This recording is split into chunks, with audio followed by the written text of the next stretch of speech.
Hey everyone, and welcome to Almost Cancelled. I'm Peter, that is Connor, and this is our weekly TV news show on which we will discuss shows that are in development, new pilots, premiere dates, cancellations, renewals, all that kind of stuff. And at the end of the show, we'll pick our favourite episode of TV of the week.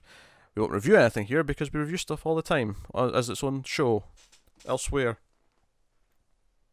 This is much more rambling. You know, you started off so well that I thought, oh, you're getting really succinct, and then kind of lost at the end. No, I just feel like if someone finds this first and saying, "Oh, but I want to hear your opinion on the shows," and they're not seen any of our other stuff, you know, if you go to the YouTube channel, everything gets its own reviews, or you can find a couple of different audio feeds that have all the TV reviews there.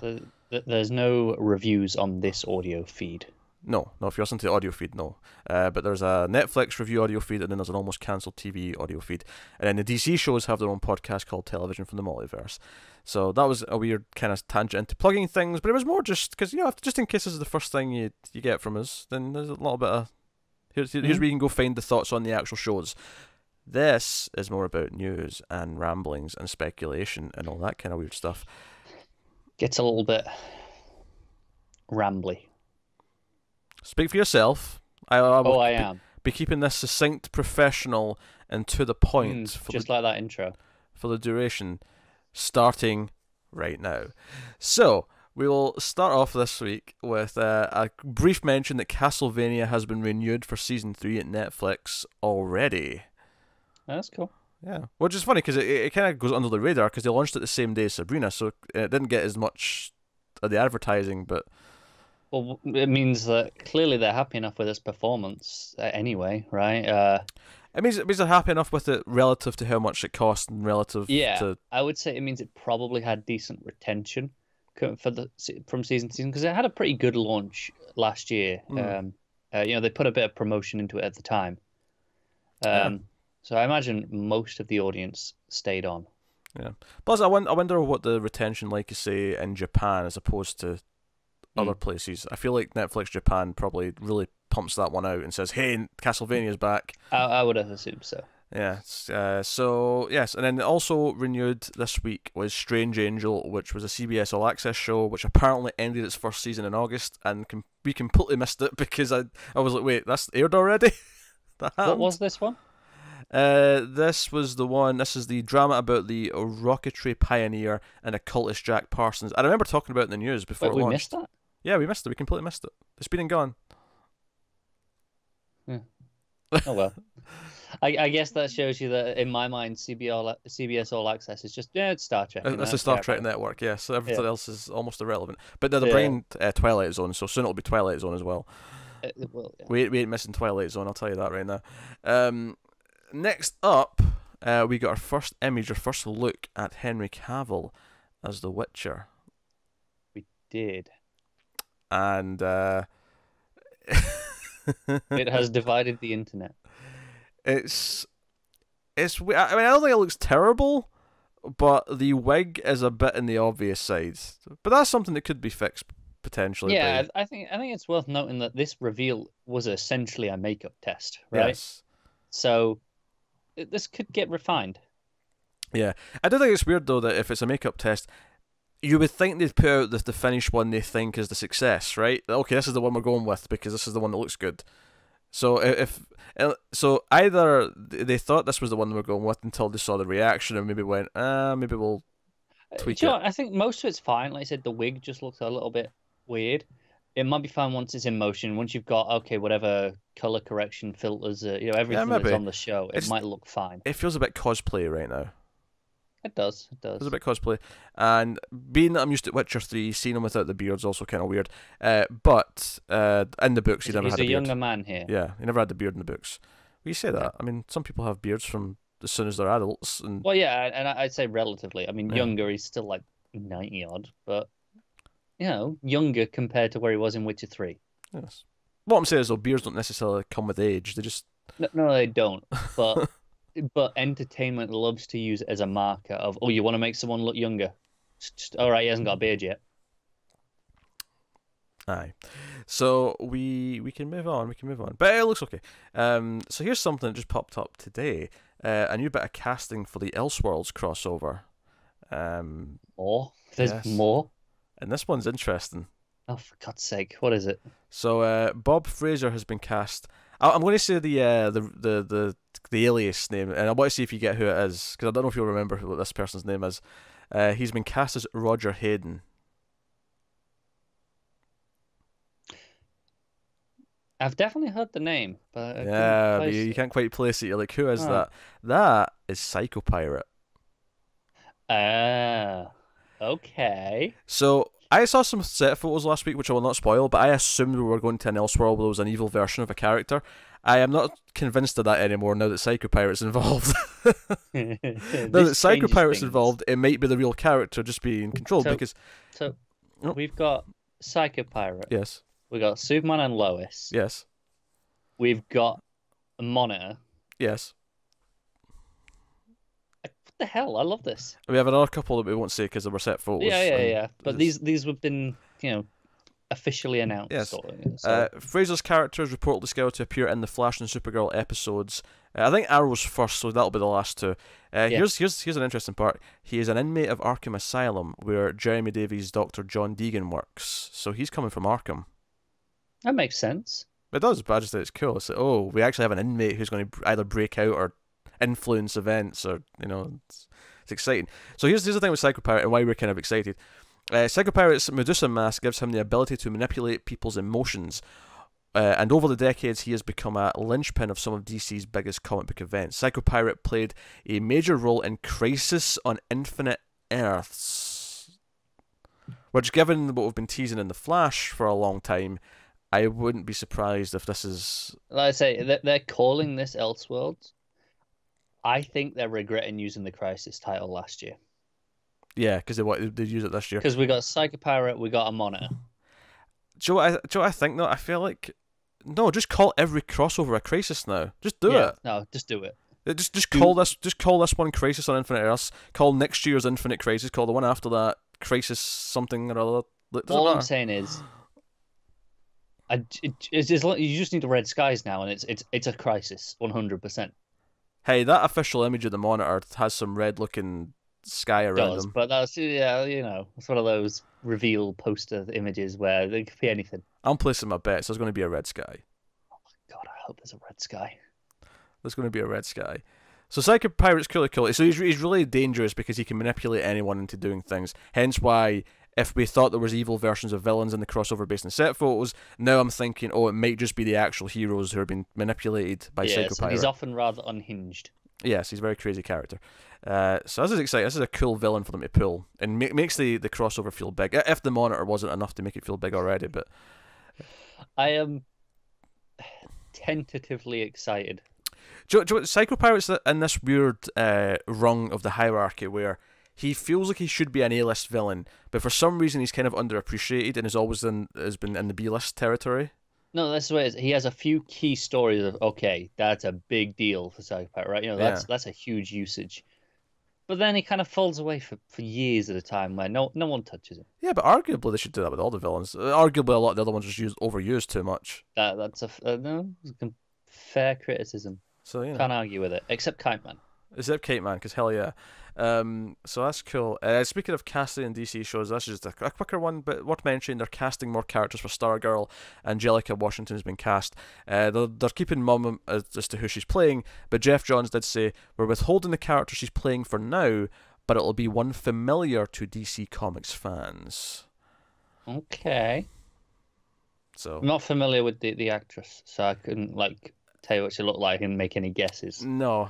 I would have guessed, had they not told me someone familiar, I'd have said, oh, it's a friend of hers at school, because we know our high school is part of it. We know we're getting that side, but saying that it's someone familiar implies that she's going to be a hero on the JSA or another something or other, or one of the young heroes at least.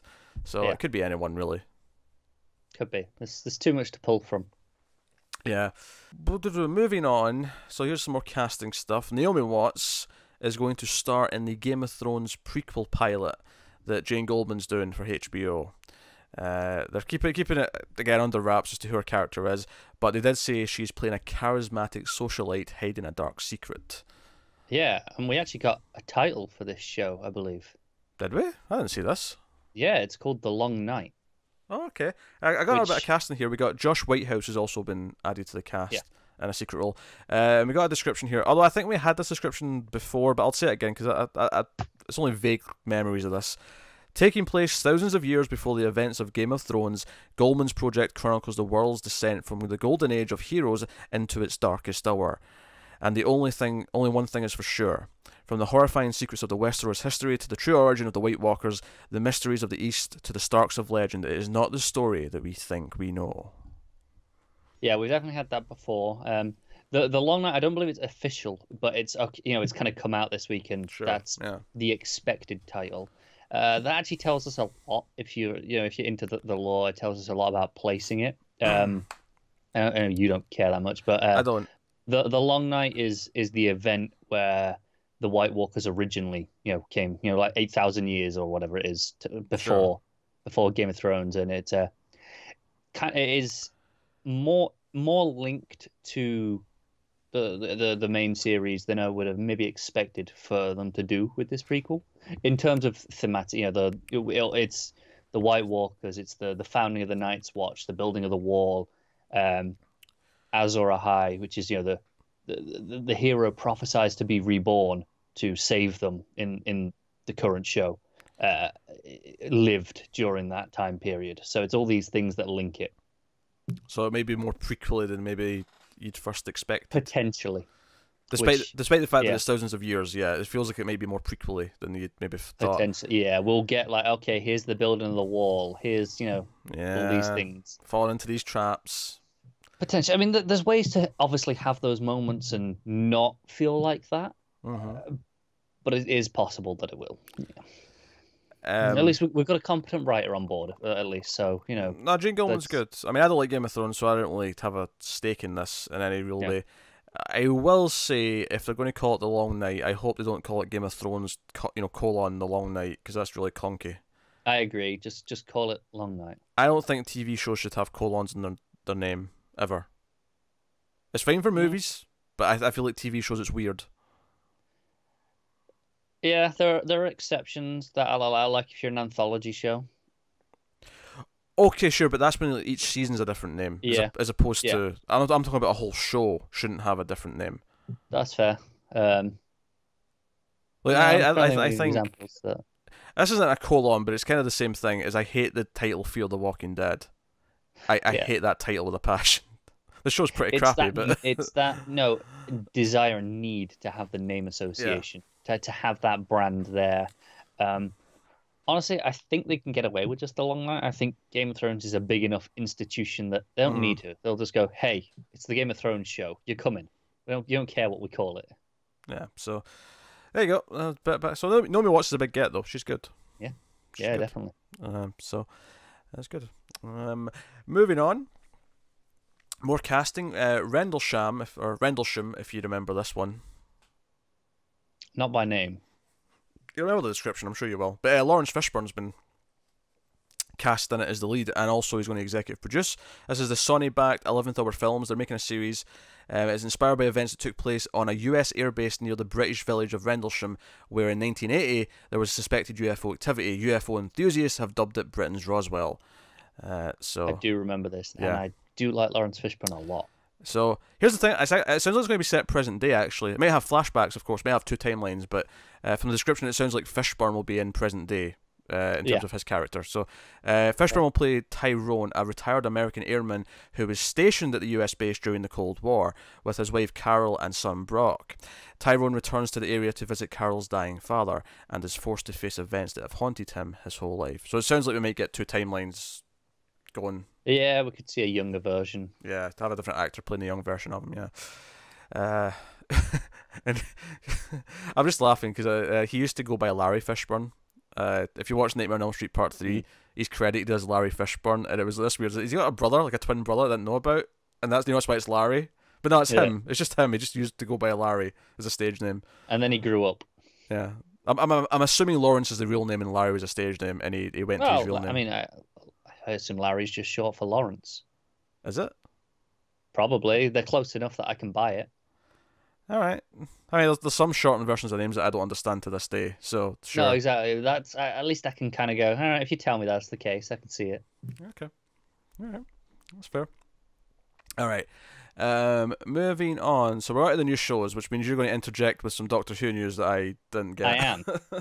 I am, because this is not official yet, but it's been relatively widely reported that there will not be a Christmas special this year. Now, we know there's an extra episode because Kibnall said a while ago that it'll be 10 episodes, and they're recording, they're filming an extra one, for a special. The current word is actually going to be, instead of coming out on Christmas Day, it'll be New Year's Day, and it will be about the new year rather than Christmas. Apparently, producers say, okay, we're kind of out of fresh ideas for Christmas stories because they've just done like 12 or 13 in a row, whatever it is. So we're gonna just shift the focus slightly, and it'll be a week later. Yeah, it's a week later. Who gives a shit? It is. It's the same thing. The only other time we had this was Tennant's last episodes were Christmas Day and then New Year's Day. Yeah, he had both though. He had it was like a twofer. Yeah, it was. Yeah, but I mean, it's fine. It's just a week later. But it seems to be that it's still happening in some aspect, and it'll just be a slightly different focus on the story rather than being Christmassy themed. I'll be honest. Some of the Christmas themes feel very forced anyway. It doesn't really matter that much. Yeah. So cool. All right, out of the new shows then. Comedies first. We always do comedies first out of the new shows in development. Comedian Angela Johnson is. I said that kind of weird because it's spelled differently from Angela. Oh, okay. I was like, it's Angelah. Right. Okay. So I feel like Angela is maybe more. You could be right. I could be completely wrong as well, though. It could just be Angela, and I'm just making these weird assumptions, but it's spelled differently. She's set to star in a multi-camera comedy at NBC. Both Kevin Hart and America Ferrera are executive producing. It is called All Fancy. It's inspired by Johnson's life and stand-up. The series is seen through the point of view of Veronica Jimenez, a newly successful 30-something Mexican-American woman who often goes against cultural and social expectations, creating chaos and comedy within her marriage, business, and extended family. That counts. What does it count as? That, for any new listeners, is a personal and professional lives. The most cliched ending to any of these descriptions. Yes. It's a sitcom based on a comedian stand-up. It's I've never seen that before. Very typical stuff. But that doesn't necessarily mean it's good or bad. It just means it's the idea is simple enough. NBC is also developing a comedy series that comes from Sass Goldberg and Jake Wilson. It's untitled. It is described as an ensemble musical comedy that follows Sally, newly jobless and single after a decade of working abroad, returns to New York hoping to relive her college glory days with her friends, only to find the realities of adulthood have eclipsed the carefree days of their 20s. Okay. Potential. Not a lot to go on. I mean, it says it's musical, but there's nothing really in the description that says how the music fits into it in terms of not premise. Unless it's just a musical thing. Maybe. I don't know. Yeah. Not feeling that one. It feels like, again, it's a bit vague for me to really latch onto anything. So ABC is developing a comedy series inspired by the real-life friendship of Kelly Ripa and Ryan Seacrest, to our morning talk show host. She was also she was on a TV show called Hope and Faith for a while. I think that was her. I don't know. I'm familiar with Seacrest from. To do Entertainment Weekly stuff. He's always at the red carpet events. Yeah. He's one of those guys. He pops up at all these different things as a presenter. But it's a multi-camera series called Work Wife, and it has received a Put Pilot commitment. It is described as an ensemble comedy that explores the dynamics surrounding people's work spouses who have very few boundaries with each other and how it impacts their relationships with everyone else. So I'll give this one credit for having a nice description that completely tells me what the premise of the show is. It's the idea that, at work, they've got a partner who's kind of like a second wife or husband, and how that kind of affects their actual marriage.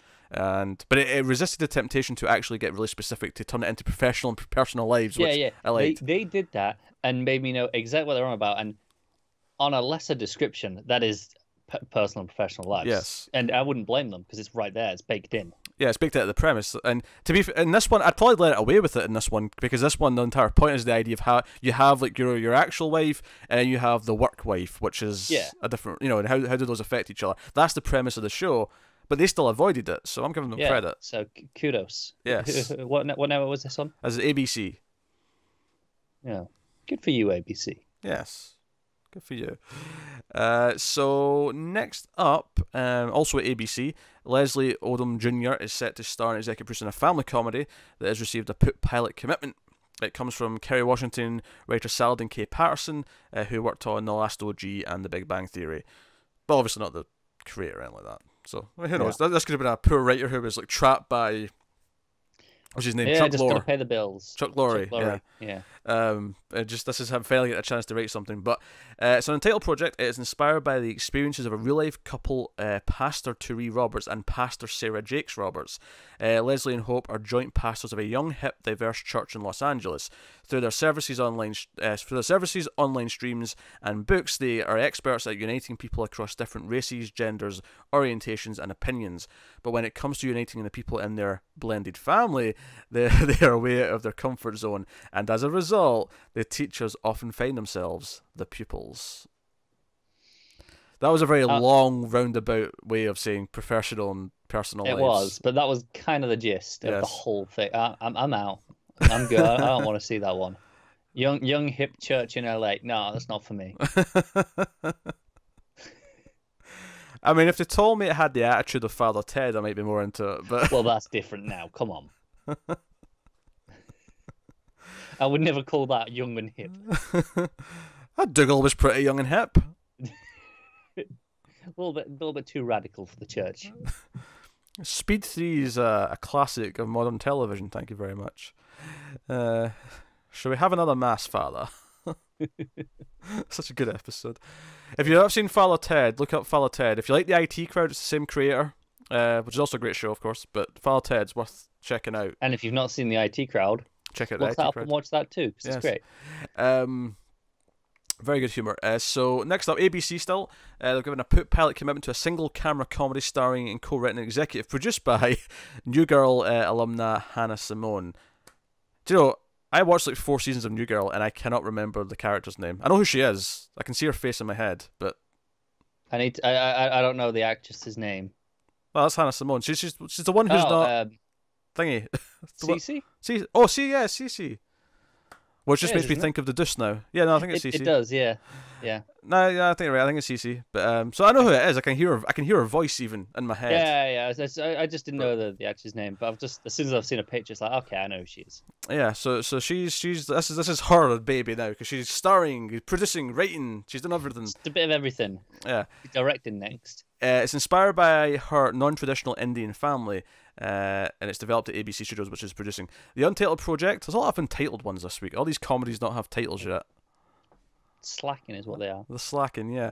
The Untitled Project follows the broke, single, and nearly 30-something Hannah. So she's about 30 then. You can say you're nearly 30. You can say you're nearly 35. Saying you're nearly 30-something's a bit weird. It's like because 30-something is kind of intentionally vague as it is. It is. It's a ballpark. How old is she? I don't know, probably 30-something. 38. Huh. So fair play to her. She's playing younger. Yeah. So I mean, she looks good for 38. But like if you say 30-something, they go, oh, she's probably about 30. I'd have believed that. Yeah. Way to go, Schmidt. So yeah, she's playing with nearly 30-something Hannah, and as she and her father form a new bond when he announces that he and her mother are separating. It's described as a unique coming-of-age story where father and daughter are starting over together. I don't know if that's that unique. I'm pretty sure I've seen this done before. Like, no, I mean, don't get me wrong. There's stuff to say it'll be bad. It could be very good, but the parents splitting up while the person's an adult and they're starting over. No, I've seen this.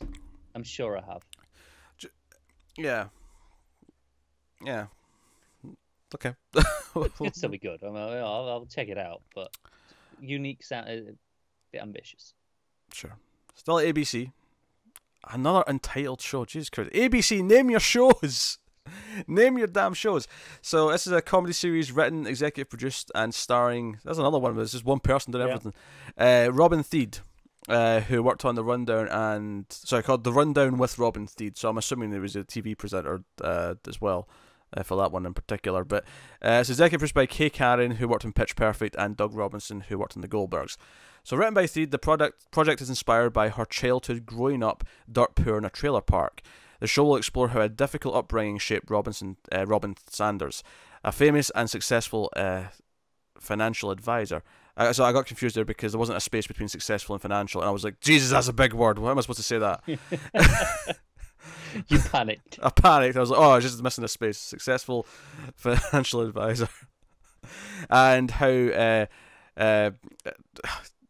so it's going to go between our adulthood and childhood and examine how our past Yeah, you always kind of lost up. steam on that one. Yes, I lost steam. I was too busy panicking about that stupid long word that was actually 2 words. I mean, sure, fine. It's another one, okay, based on the life loosely, right? Yeah, seems to be a running trend right now. But hey, it's another. It's whatever. Yeah, go for it. Yeah. So it's another. These are very diverse, by the way. A lot of these leads are because that's. I'm pretty sure this was. I mean, I'm just remembering from the picture when I looked at the article, but I think this was a black lead, and obviously we had an Indian lead in the last show. There was quite a nice range of different types of lead characters. I'm not familiar with this woman, I'll be honest. No, nor am I. But I'll be honest. When I read that, until it said she, I thought it was a dude's name. Why is it Robin with a Y or Robin with an I? I. Okay. See, this is the thing. In my school, we had 4 Robins. And there were Jason, Dick, Damien, and but consistently, we had two guys, 2 girls. The guys were Robins with an I, and the girls were Robins with a Y. I don't actually think that's a rule, though. I think that's just a coincidence. No, it was just a weird coincidence that now that's the association in my brain. Because I don't think that's a thing. I think that's just happenstance that's how they were spelled. I had no Robins in my school. Apparently, it was popular my year. Yeah, apparently.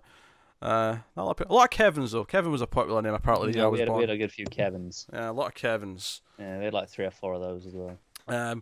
Anyway, so yeah, we're pretty much done with that one. So it's financial advisor. Yeah. Trailer park. So we'll get the childhood in the trailer park, and we'll get the financial advisor stuff in the present day, I imagine. Next up, so you're going to be seeing the same producer name here a few times. Don't worry, it's not Greg Berlanti. They're still in the comedies.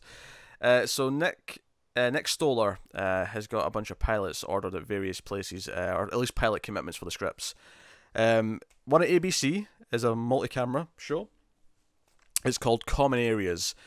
In cities where rents have skyrocketed, people are turning to micro units in luxury buildings where they can get a bedroom for the price of an apartment in any other city. These dorm residents are getting a lot more than just a tiny bedroom and athlete's foot. They're getting a community, but also probably athlete's foot. All right, it gives me a tone. Yeah, I get it. I think the joke at the end here did a lot for that. It was like, okay, I get the sense of humour you're going for. Yeah. And the idea that everyone's... It's not even that they're too poor, it's just that the rent's so high now that they have to just... I can think of a few cities that fall into this description. Oh, sure, yeah. Yes. But, yeah, I mean, obviously, we tend not to be as excited about multi-camera comedies, but I can see this kind of working if it's the right type of humour and characters. Yeah. It makes sense. So, again, producer Nick Stoller, also for CBS, multi-camera comedy. It's called Our House. You could have called the last one that as well, to be honest. It centres on a devoted mum and dad who are committed to raising their children with the love and support that the mum never got as a kid, but discover how difficult that is when her insane parents and siblings are back in the picture. So, multi-generational family comedy. Another big trend this year for the sitcoms. Yeah. I never used the phrase, but that's basically what it is. But it's what it is, yeah. Again, producer Nick Stoller, multi-camera comedy at CBS. It's called The Story of Us. It's told through interviews and vignettes spanning 10 years about how an unlikely couple became an unlikely family. So kind of mockumentary-esque, the way it's telling the story. A little bit different though, right? You know, vignettes over 10 years.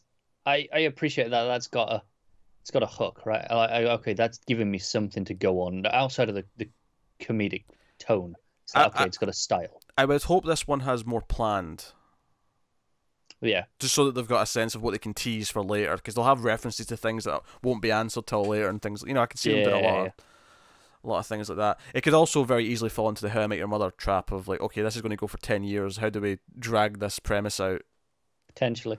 You know, it could easily do that. So, but hey. So, next up, we're taking a break from Nick Stoller because he's on different networks after this. But we have Be Here Now from CBS, a multi-camera comedy from comedian writer Tommy Jonigan, who worked on Man with a Plan. Be Here Now centers on a young widower who decides to move his life and his kids from Los Angeles to a small town in Illinois to be closer to his wife's large family. Not a lot to go on there. Okay. That's pretty simple. It's a family comedy. Next up, back to producer Nick Stoller, who's got a single camera pilot at Fox. Fox. Note how all the CBS ones were multi-camera. I did notice that. I wonder if I got a network wrong. I think that last one that I did from him might have been NBC, but for some reason the network pasted it, because I thought there was one from NBC from him. Was the first one not from someone else? Nah, there was CBS stuff before. Oh no, you're right. The first one was ABC, and then it was the CBS. No, okay, we're good. All right. We're right. No, I'm right. I forgot the first one was ABC. I thought I had 3 CBS in a row, but it was just 2. That's okay. Yeah. So back to Nick Stoller, single camera comedy at Fox called Next Door. It is described as a multi-generational comedy about 3 diverse suburban couples all at crossroads in their lives who bond while investigating the murder of the worst person in their neighborhood. That got interesting towards the end. It did, yeah. I always like when they bring up something a bit more macabre. I mean, not even that murder in itself is in a TV show, but just the idea that you've got a sitcom tackling murder is kind of interesting. So, okay, how do they deal with it in a fun way? I like that.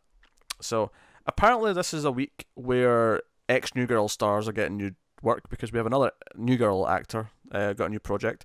Lamorne Morris has been tapped in the lead of a show at Hulu. It is a sitcom or a comedy that has animated sequences. Okay.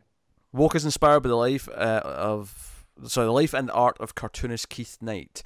That's a good name. That's a superhero alias in the making. It is, Keith isn't it? Knight, a cartoonist living in San Francisco on the cusp of mainstream success, when an unexpected incident involving cops changes everything, putting him in a state of woke. So it says it's going to be political. Yeah. But you've got the art as well. I imagine the art might be little political cartoons almost about whatever the shows that they're talking about that episode. Probably. It's a neat way of getting the real artist's work involved in the show, though. Assuming cool. if it's at least based on his style, if he's not doing it himself. Yeah. But that'll take us on to the juicy stuff, and by juicy stuff I mean the dramas, because they tend to be more interesting. Assuming we have 1 or 2 exciting ones to talk about. And do we? Well, we kind of do. Well, you know how Disney's got their streaming service they've got coming? Yes. And, they're going to be ramping up content, just kind of like Apple have been. So now we're starting to get, these little stories. We don't get a Star Wars one, but one of the things that they've talked about is these limited series, these Marvel Cinematic Universe limited series. And we'd heard about Scarlet Witch and we'd heard about Loki.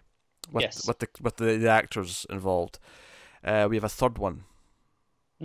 And this is the first one to have proper news in the sense that this is a writer's been hired for this. This is a team-up limited series with Falcon and Winter Soldier. It's kind of cool. That's kind of cool. It's the 2 Captain America sidekicks teaming up, and they had good comic timing. They did. With each other. They played off each other well in whichever movie that was. Yeah, they'll kind of blur together. They'll be fighting over which one's his best friend, essentially, for 8 episodes or whatever they're doing. Yeah. What makes me get curious, though, is that obviously in the comics, both of them have become Captain America at some point, and given that Chris Evans looks like he's done with Avengers 4... Is this an almost a battle for the cowl situation? Yeah, it'd be weird if they put that in a limited series rather than a movie. The next Cap will become Cap in the show, or a prelude to it where it's building up to that choice or something. I don't know. Yeah. Or maybe it's if you assume they're not going to do that, then does that mean neither of them are going to become Cap? There's just not going to be a Cap for a while, maybe? Could be. Because we'll have Captain Marvel. Maybe she'll just kind of fill that role for a bit until one of them decides to become Captain America in a movie. Makes sense. I don't know. Yeah. But they had good relationship with each other. They had funny moments. A lot of good banter. Yeah, so I like the idea of having a limited series for 2 of them, because I think I also saw this week someone asked about the Scarlet Witch show, if Vision would be a part of that, and they hinted that it would be. So Vision will be a fairly big part of that show. That makes sense, because these are characters that they're going right. They're not going to get their own movie, right? Yeah. And if they can't carry a 2.5-hour movie, okay, how are they carrying a 10-hour TV show on their own? for the most part. So throwing a couple of them together and doing these like team up things makes sense to me. Yeah. But yeah, so this is cool. So we've got Malcolm Spellman, no relations to Sabrina Spellman, as far as I'm aware, has been tapped. That was a good joke. Shut up. Stop shaking your head at me. It was shite. Has been tapped to write the series featuring the two superheroes, and it's in development for the streamer. So worth mentioning, he worked on Empire. That's his sort of main credit that everyone's mentioning. Okay, cool. Which I can't comment on. I've never seen Empire. Never seen it, yeah. But it's cool. I'm intrigued, and it's interesting to me that now we have a third one of these. Like, you know, the actors from the. It's like they're going all in with a streaming service. They want people to feel like they need this service. Yeah. Well, that's what they're doing. So they're launching with presumably the Star Wars show and maybe one of these as well. Yeah, maybe. Depends how far in production they are. Obviously, the Star Wars one is shooting, and we know they're this is coming within the next year. This service, give or take, right? Late 2019. Yeah. Yeah. So about a year from now. I mean, it's not unfeasible that they can get one of these, out in time for that. No, it's not. I could totally see it happening. I could also see it being maybe. Let's say I don't know if they're going to go weekly or binge style. I would assume binge style until otherwise, but they could be weekly. I'm going to assume weekly, just based on. Oh. So you've got all their back catalogue of all the Disney stuff, and then they're going to have Star Wars show, Marvel show. They're going to have a Disney one, right? I'd prefer weekly, because the reason why I said that is that if it is weekly, I could see them having a Marvel show after the Star Wars one is done. Potentially. I can see them wanting to launch with both, just to really get out of the gate Yeah, strong. Maybe. I could see it. It depends how much they have, I suppose, and how much they know they have to spread out over the year or whatever. But like Apple, it's like, nah, this is going to be a big, heavy hitter as a streaming service, and we're going to have to all just accept that it'll be the fourth big one, right? Because we're going to have Apple, and then we're going to have this. I'm assuming Apple's launching first because Apple has so many goddamn things in development already and in production. This is something that we knew this was coming. We've been calling it for like 3 or 4 years now. They're all going to go this way, and it's taken a little bit of time. But I mean, we know Warner are doing theirs soon. I mean, I like that they're taking the time because it means that more of them should launch with more content from the get go. If they're waiting until they actually develop things, it's not going to be bare bones. Yeah.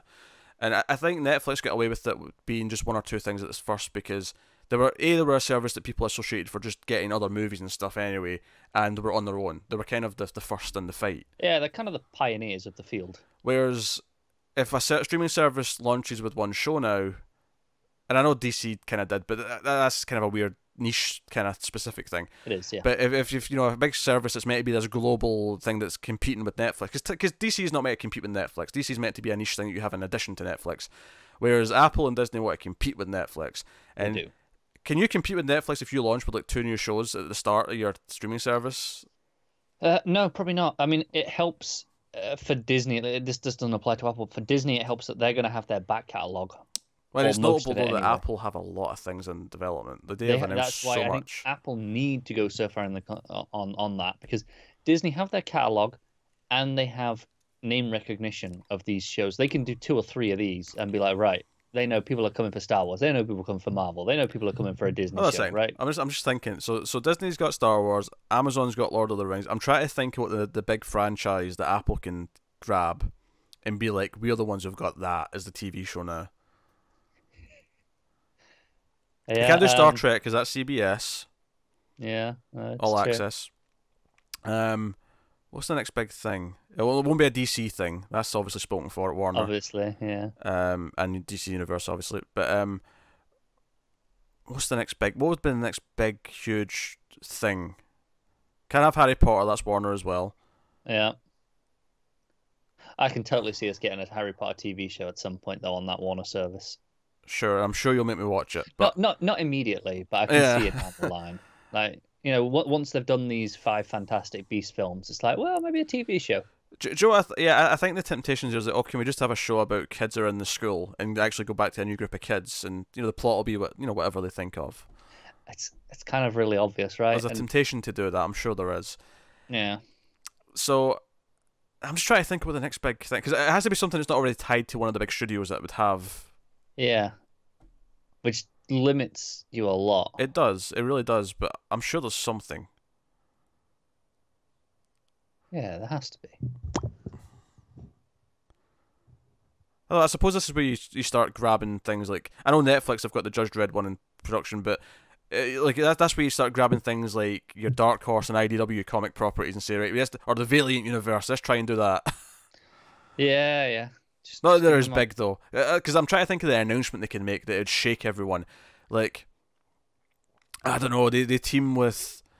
This is because there's a story coming up later that's related to this, but let's say they got some sort of exclusive Nintendo thing, so it's like, okay, no, there's going to be original Nintendo content coming on Apple, which would be weird because Apple's probably going to compete with Nintendo in the gaming space at some point. But you know what I mean, like something like that. No, I'm with you. They want something where they go, no, this is our thing. You're going to come to us because you already recognize this brand. Yes. And I think it's actually, maybe we're just overlooking really obvious things, but things that aren't tied to studios already. Get in bed with Saban and give me a big budget Power Rangers TV show. Do it, Apple. You want to be kid friendly. Yes. Do it. That is another thing that does limit Apple. They want everything to be, what was it, like PG-13 tops, was it? Yeah, but to be fair, the big franchisey stuff mostly fits into that neatly. It does, yeah. So I could see it, as opposed to DC Universe where everything has to be R-rated. Yeah, and I'm sure your Judge Dredd show will be R-rated. Oh, obviously, yeah. I bloody hope so. Anyway. I'd hope so, yeah. Mega City 1. No, I don't like using that recently.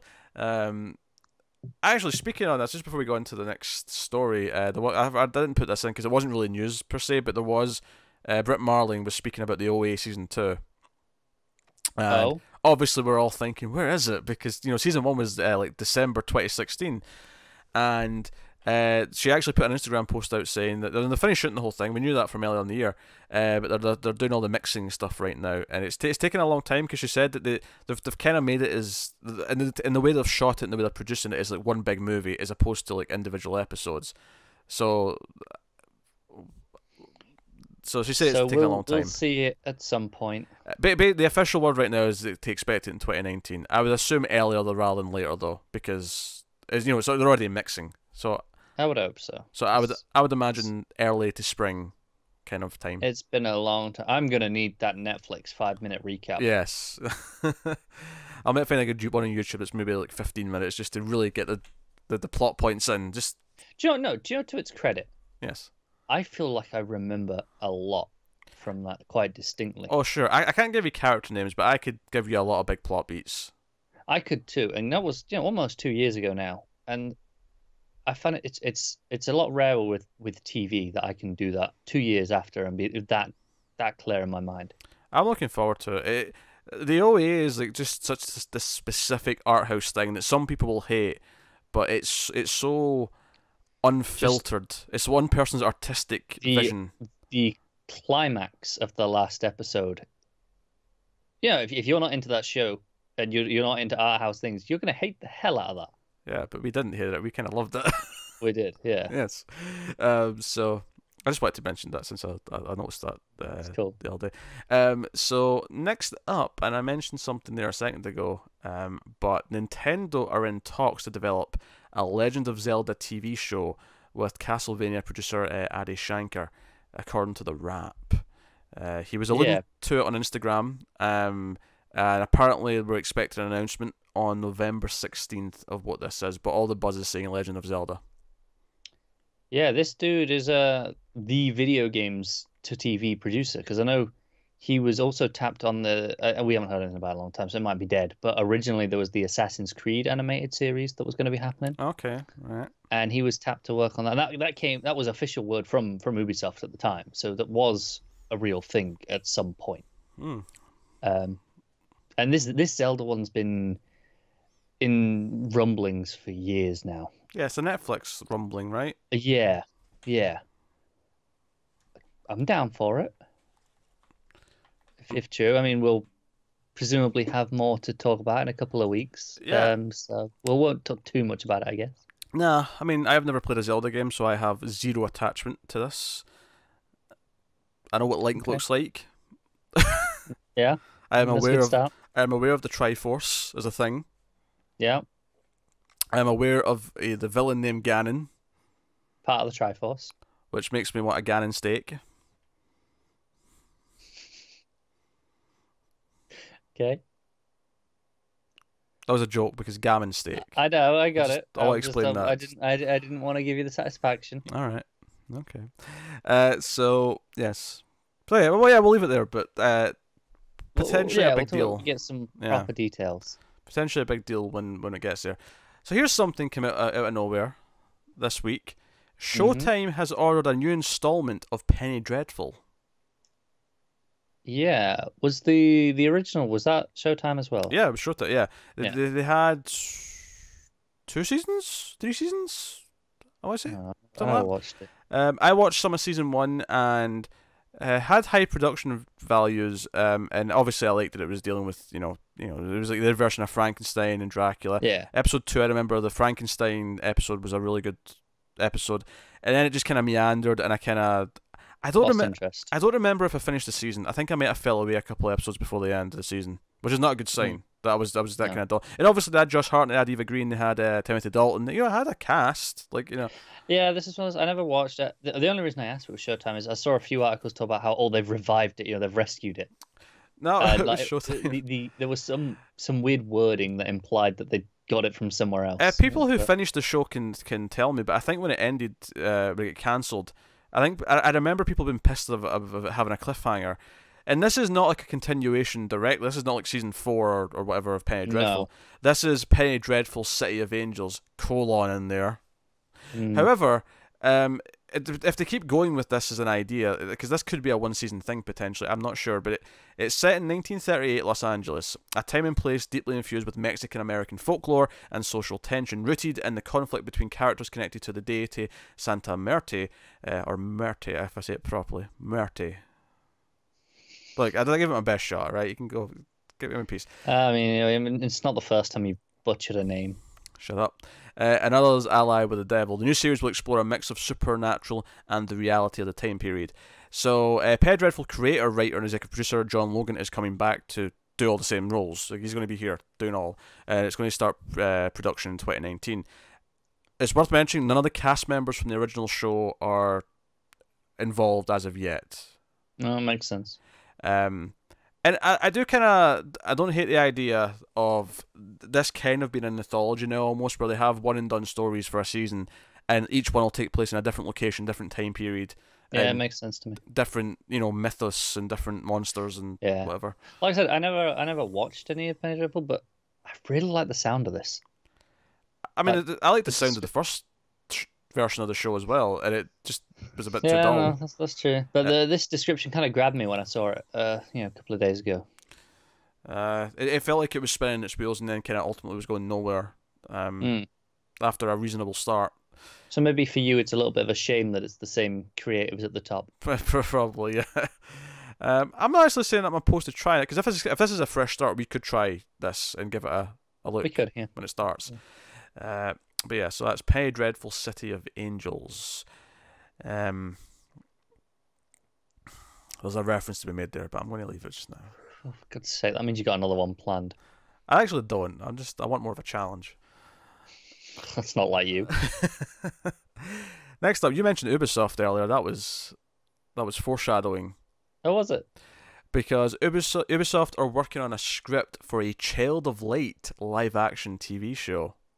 Yeah. Out of nowhere. Out of freaking... It's not actually that out of nowhere when I tell you the rest of the story, but it seems out of nowhere given that we've not heard about it. So the video game adaptation is a product of the company's inaugural Women's Film and Television Fellowship, right? So this was a thing they started recently. The Fellowship, which continues this fall with a new duo of female screenwriters, kicked off last summer when Ubisoft announced that the paid program specifically designed to illuminate female voices within the entertainment industry. Mishna Wolf and Tasha Huo were selected as the first two in the program and were given access to Ubisoft's massive library of properties after each selected a property for potential development, one for TV and another for film. So the other one's a movie project. They spent 6 months working on one-on-one with either Boykin or Daniel Krenick, the director in television development, Jason Altman, head of the television, and blah, blah, blah. Right, so the program wrapped up, and both Wolf and Huo pitched their ideas to Ubisoft Motion Pictures, and both were given script deals. So they've got a script getting written for a Child of Light pilot. That is the news here. When the program wrapped up, Wolf is scripting a film adaptation of Ubisoft's virtual reality game Werewolves Within, which I'd never heard of, but Can't say I have either. Fair enough. So werewolf movie, I assume, or it will be. And who was written a pilot for Child of Light? The game story takes place in the fictional land of Lemuria. Aurora, a child who wakes up in Lemuria after dying from a mysterious illness, must bring back the sun, the moon, and the stars held captive by the Queen of Night in order to return home. I've played this game. In fact, I finished this game when it came out. I played some of it, and then I had a problem with my Uplay account because Uplay is shite, and I kind of felt, and I couldn't get back onto it. And then I was like, well, by the time I could, I kind of just wasn't, ready to get back. I'll give it a try. I'll give another go at some point, but. It's a gorgeous visually game. Oh, visually it's beautiful, yeah. I actually love this game. That may surprise some people, actually, but because it's very fairy tale-esque, and I'm not necessarily into that as much. But the music and the art was just so good that it kind of drew me in, despite the fact that I wouldn't typically be into something with a setting. It just looked good enough that it didn't matter. It is beautiful. If the series can capture that look. It has turn-based combat. It's an RPG, it's a side-scrolling RPG. I played this maybe in like 2 or 3 sittings over a couple of days. It's not super long, is it? Not super long. I think it takes like 6 to 8 hours or something like that to finish. But it's very good, and I wasn't expecting any adaptations of it. But I mean, if they want to go for it, then no, it's a very well regarded game for good reason. But from what I can tell, trying to imagine what the actual progression of a TV show would be. I would hope it would be more like the adventure where she's finding all these different creatures, because she's got a little help, the light that helps her and stuff. I would hope that it's more of a journey and an adventure, but I'm worried that it might turn into more the intrigue and the political sort of like, what's her parents been up to, and was who killed her. And... I have a question. Yes. I don't think it's specified in what you just said. Are we thinking live action or animated? It said live action. Did it say live action? Yeah. Okay. Interesting.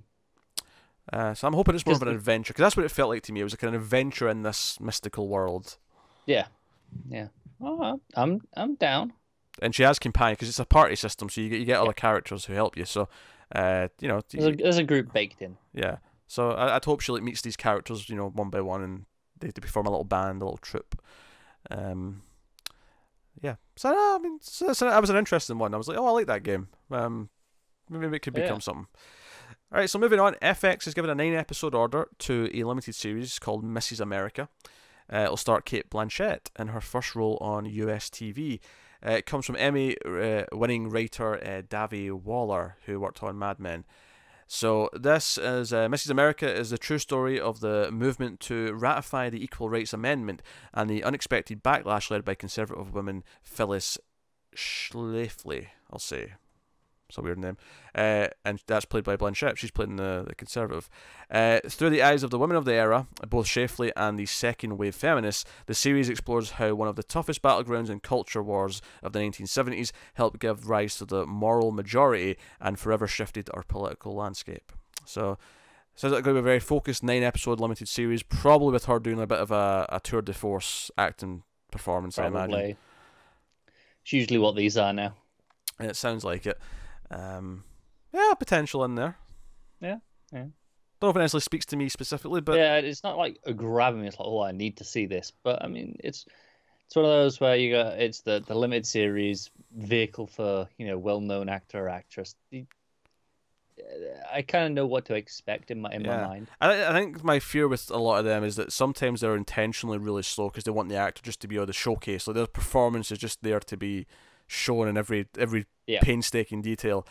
And because I remember that was one of the problems I had with Taboo that Tom Hardy was in, is I just thought that was painfully slow, because it was like, here's how good Tom Hardy is, but I'm like, I don't even I know how good Tom Hardy is. I don't need that every scene. I get you. Yeah, it's fine. Like, we can move on. I've definitely felt that in some of them in the past. Yeah. Next up, BBC America has given a series order to Terry Pratchett's series The Watch. Yeah, this is cool. Are you a Terry Pratchett fan? I thought you might be. I'm not. I've always wanted to read some, but there's just so much. I never know where to dive in. For some reason, I look at you and you're like, you look a Terry Pratchett fan. No, I get that. I love all the ideas of everything I've heard of all of them, but there's just so much. I don't know where to start. Based on his popular Discworld novels, The Watch will follow Pratchett's misfit cop characters as they struggle to save Ramshackle City, save a ramshackle city, so not that's not the name of the city, based on the City Watch subset of the series. I got this description from the second article because I thought the one in the first article was a bit shit, bit shit and vague. Because for example, the word dystopian is mentioned here, and that was never mentioned in the first article. So pretty key word. It's a pretty key word to tell me, you know, what the setting's like. But yeah. So the punk rock thriller will tell the story of the City Watch, the police force that patrols the dystopian city of Ankh-Morpork Park. So that wasn't in the first description, so I didn't even know it was in the future. Right. You know, I didn't even know that. I was like, whatever. So the hapless cops tasked with maintaining order between Discworld's magical and technological elements include the cynical Captain Sam Vimes, the noble Lady Sybil Ramkin, the naive, there's two of those there, that's weird, the naive heroic Carrot, there's a character called Carrot, yes, the mysterious Anguia maybe, and the ingenious non-binary forensics expert Cheery. So there's a Cheery and a Carrot in the character list. Look forward to that. As well as Death, Pratchett's indelible incarnation of the rider on the pale horse. And this has got a writer. It's going to be written by Simon Allen, who worked on Das Boot. So, old-time writer then. He's been working since the 80s at least. Yeah. Intrigued. I'm into every single part of that description. It's funny, like, I'm not a big Magic guy, but you mix that in with the cyberpunk, and I'm kind of like... And suddenly you're in. Yeah, because then you get into Shadowrun territory, and it's like, you're mixing this stuff in with everything else, and I'm like, oh, okay. How do they conflict? Like I said, everything I've heard about every Terry Pratchett is like, yeah, I should like these. Yeah. Yeah, I thought it'd be a thing you were into. Yeah. Next up, Hulu has landed a show, an adaptation. It's a limited series. It's called Tender as the Night, and it's based on F. Scott Fitzgerald's novel, which was published in 1934. It was his fourth and final completed novel. It tells the story of a promising young psychiatrist named Dick Diver. Oh, sorry. Oh, we're actually like 12. There's jokes to be made about a name, Dick Diver. Look, it's late at night. I'm tired. There was no holding it back. Dick Diver. He meets a 16-year-old Nicole Warren who suffers from schizophrenia before marrying her and moving her to the French Riviera, where they start a glamorous life of partying with friends. So a psychiatrist marries a 16-year-old. A psychiatrist named Dick Diver marries a 16-year-old. I don't know. I feel like there's some questionable elements in this description. I feel like if I were him, I'd go by Richard. Yes. I feel like in 1934, when this was written, the word dick maybe wasn't as closely linked with the penis as... No. I think you go by Rich now, right? Rich Diver sounds all right. Rich Grayson. Or Rick Grayson, rather, isn't it? Piss off. Ugh. Stupid Nightwing changes, you bastards. Yeah. I nothing there speaking to me. No, to making me want to watch it. I'm not quite sure what the tone of this is once they move to the French Riviera. Like, what is the story once they get there? What's going on there? I don't know. So hard to get attached to it. No, I'm good from what I hear. Yeah. Next up, Freeform has put in development Joyland, which is based on a Stephen King novel. Freeform are getting in on Stephen King. It's everywhere. From writers Chris Pina, who worked on Jane the Virgin, and Cyrus Nowrasta. What a name that is. Who worked on the stoning of Soraya M. Joyland tells the story of Devin, a college student who takes a summer job at an amusement park in North Carolina tourist town. He confronts the legacy of a vicious murder, the fate of a dying child, and the way both will change his life forever. Okay, sounds kind of generic. It's okay. I mean, yeah, it takes a job at an amusement park. Like, that's a cool setting. Yeah, but... it's not really much to go on in terms of the story and the tone. But I mean, really. Just wait and see, I guess. Yeah. I've got a cat wanting out. Kill time. Of course you do, because cats are evil and they just interrupt everything. You know, we couldn't get through one recording without the cats causing trouble, could we? Look, the cat's got to pee. The cat's got to pee. Right? See? Cats are awful. Next up, Fox is developing an adaptation of the Endemol Shine French drama series, Quadra. The American version is going to be titled Let's Spend the Night Together. It is described as a dramedy in which the entire first season takes place over the course of a single night at a wedding. Okay. Why I get what they're going for. Yeah. A I, lot of times, those things don't really land for me. I like that as an idea. Well, that'll be pulled off as a whole other thing. Yeah. It comes from Tom Capanos, who created Californication, for people who like that show. Right. So that's maybe the cred there to sell it if you're into that. Next up, the Dean Koontz novel Strangers is in development as a one-hour drama at Fox. It's coming from Jeff Davies, who was the creator of Criminal Minds. Strangers tells the story of several different people, thousands of miles apart, from different walks of life, finding themselves struck by unusual fears and sudden phobias. A novelist in California suffers unbearable sleep terrors. In Boston, a surgeon's intense panic attacks threaten her career. A priest in Chicago dreads the rise of the moon. An ex-Marine develops paralyzing fear of the dark. I was just going back and reading the start of that. For some reason, I thought it said like over the world, and I was like, these are all American cities. This is not very widespread. But No. they just say thousands of miles, so they're actually okay. I took that as Being a bit bigger. globe spanning. Yes, they're all connected by a forgotten trauma, repressed memories now surfacing and leading to each other of them to one destination: a small motel in Nevada, where a dark secret lies hidden, one that could change the course of humanity itself. I'm not gonna lie. This sounds good. I want to say that it sounds like it. Okay. See, here's the thing, but my problem with this is I actually think the description sounds really good, but I don't really feel that confident about being a network show on Fox. No, I don't either. This feels like a premise that I like a lot in terms of what it sounds like, but I'm not going to like how it's executed on Fox. No, And almost certainly not. I've never watched Criminal Minds, but it seems like the sort of show that I wouldn't like. I've seen like an episode. It's another one of those. Yeah. You've seen one, you've seen them all. Yeah. I was channel hopping once and I seen like a second of it, and I recognised Nicholas Brendan in there, from a hit television show Buffy the Vampire Slayer. There we go. I knew you had one lined up. So I stayed around for about 10 seconds because I saw him, but then it was just like, this is procedural cop trash. I'm moving on. Pretty much. Yeah. So easy. They make it so easy. So that's called Strangers. Next up, NBC is developing an adventure drama titled Goldbug, and it's inspired by the true story of gold lost in South America at the beginning of World War One. Goldbug follows a bookish PhD student who must travel halfway across the world to find the treasure her estranged mother never could. What begins as a hunt for gold quickly becomes a quest to solve a dark family mystery. NBC's given it a pilot script commitment with penalty. Gail Ann Hurd's attached to this executive producing. I was kind of into this till it started going on about dark family secrets. I'm like, okay, that made it just more generic. Sure. When it was just, oh yeah, let's go get the gold adventure, I was kind of into it. But of course, this is network TV, so it can't just stay like that, can it? No, I get it. It sounded kind of okay, and then it got a little bit more generic sounding. Yeah.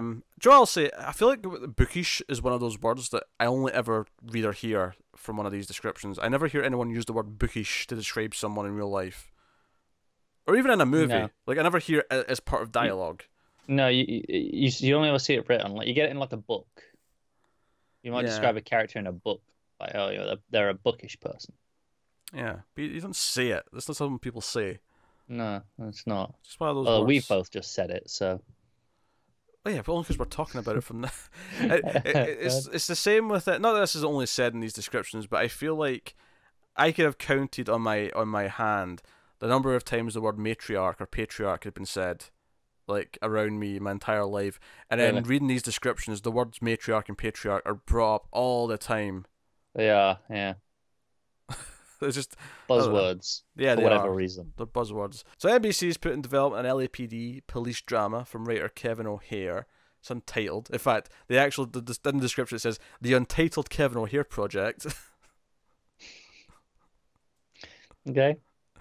Is based on a police pilot program that works in many US cities. The drama follows an unlikely group of LAPD officers and detectives incentivized to live and become active members of the community they patrol, all in hopes of changing perceptions and reducing violence.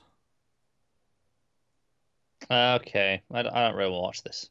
Nor me. It sounds like it's got relatively noble intentions, but it's probably going to be a fairly generic cop show. It's a cop show, Yeah. right? No, that's the thing. I was just making sure I didn't ruin anything in the recording because I moved my scroll wheel, but my mouse was on OBS, and I was worried that it would maybe like adjust some volume or something like that. God, you are so unprofessional tonight. My mouse was on the wrong place. Shut up. It's an honest mistake. Didn't even affect anything. So Well, you don't know that. shut your ginger face and pay attention to the next story. Do I have to? Yes. Is it interesting? NBC is put in development So no. Einstein. Go on. Based on the popular German series from writer Michael Reis and Carl Mendelssohn. There's Mendelssohn, but there's an H in there as well, so I was just sort of analysing it before I said it. So, Einstein follows a whip-smart, smooth-talking, illegitimate descendant of Albert Einstein who is recruited by the police for his skills at solving particularly complex cases. Sorry, you said this was on NBC and not Fox? Yes. It's a buddy cop show, but one of them is Einstein. I hate this. I hate the sound of this. Oh, descendant of Einstein. Yeah. Not the God. Einstein. He's an Einstein. Oh, piss off. Stuff. Next up, ABC. So we're swapping the alphabet around. ABC has handed a script commitment plus penalty to Maybe You Should Talk to Someone, a drama series project based on writer and therapist Laurie Gottlieb's upcoming memoir from Maggie Friedman, who worked on No Tomorrow. Also produced by Eva Longoria, who produces a lot of things. I feel like her name pops up a lot in the production. Yeah, we do get used to hearing that.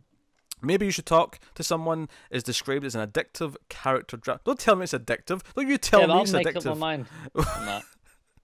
That's like a description. This is a fantastic premise. Yeah. Fantastic TV show. So it's an addictive character drama about a gifted therapist accustomed to helping other people navigate their messy lives, who finds herself facing a crisis in her own life. We follow her and her family and her diverse slate of clients as they confront the often poignant and at times hilarious ups and downs of family, friendship, romance, work, parenting, growing up, growing old, and what it means to be human. Jesus, they hit every single buzzword. That was professional and personal lives like 5 times in a row. Yeah. I want absolutely nothing to do with this. I love this description because I got to go on my little like rant there at the end with the listing. I was like, you're growing up, work, family, friendships, everything. Yeah. Oh dear. Sounds awful. I should have kept it going. I should have cracked some jokes about it and put in like things that contradict each other, like bat mitzvah and also christening in the same list. Just things that would. See, do you know why that doesn't contradict each other though in that description? Because it's multiple people. Yeah. Yeah. Sure. Okay. Fair enough. But you know what I mean? Like just things that. That's why they can get away with doing so many things. Like, oh, just do whatever you want. We'll just put in a new character. Yes. Growing up, so that's one of the kid characters. Growing old, that's someone who's like in their 50s and they're worried that they're going old. Yeah. And so on. Yes. Very good. On to the final story of the week, and it's ABC again. CBS didn't give Giving any us dramas. the week off. They had a comedy, they had a few comedies, but no dramas. The comedies are passable because a lot of the comedy, even the ones we end up liking, can sound generic. It's their dramas that are boring. So ABC is given a put pilot commitment to blank. Now, you're thinking that there's no title there. No, it's called blank. No, I'm thinking it's called blank. Yes. I got it. Yes, I thought when I read it, I was like, that sounds weird. It sounds like it's not got a name yet, but it's called blank. It's a medical drama from writer Trey Calloway and director Dave Semmel. I feel like I've seen that name before, Dave Semmel. You probably have. Did he work on an episode of the hit television show?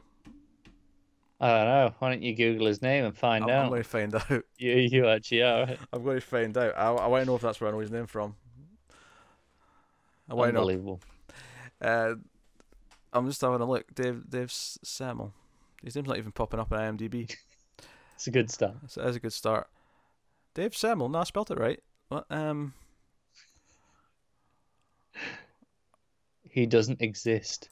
I'll just Google it then. Director Dave Semmel. Maybe he's the new guy. Maybe he's just it's a similar name. Yeah, it could be. Or maybe it's David Semmel on IMDb. Yeah, I could see probably is. that. I could see that. Yeah. It's the formal. That would make sense. Done a bunch of TV shows. Were any of them hit television shows? Nah. Although amusingly, he was working at that time. He did a bunch of Dawson's Creek. By the looks of it. Oh, wait a minute. This is the producer list. Hold on. Clicking director.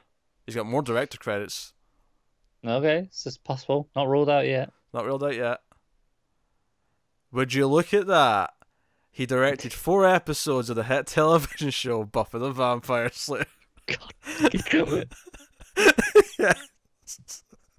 Fucking hate you. I quit. He did a season 1 episode, 2 season 2 episodes, and a season 3 episode. The best of which I will argue was the season 3 episode Lover's Walk, because that was a hilarious episode. He also did Go Fish though, which is a terrible episode, so you know, ups and downs. I knew I recognised that name. And I don't really notice director names in TV episodes that often. Except on that one. That show, for some reason, you got them all locked in there. Well, no, do you know what it is? Because I do the commentary tracks on Patreon, right? That's one of the Patreon tiers. And at the start of each episode, I say who wrote and directed the episode. So I must have said his name recently, because I had done a couple of these already. Episodes, yeah. So I must have remembered his name from that. This is the best part of this episode. No one's at this part of the episode. They tuned out when we got to all the boring NBC, CBS-ish. People stick. People are here for our reactions to that shit. That's part they of want to see us suffer.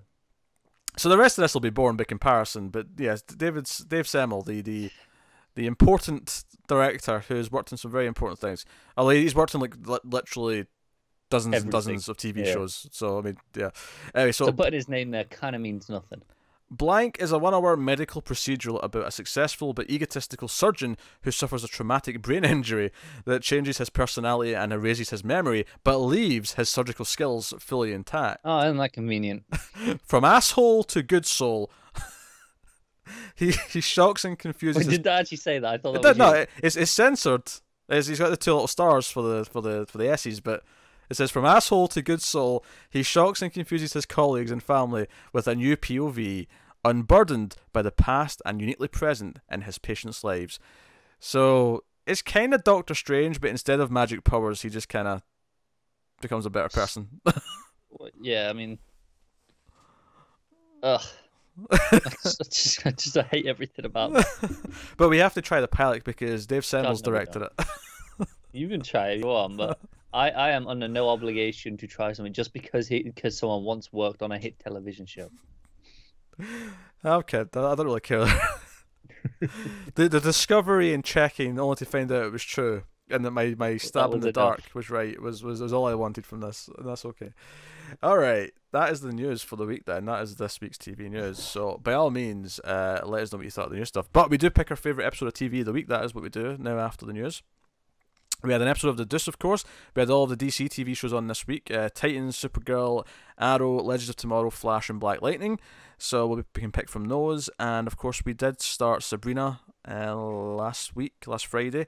And today, of course, we started Homecoming, Sam Esmail's new directed show from Amazon. So the first review of that will already be up by the time this goes up.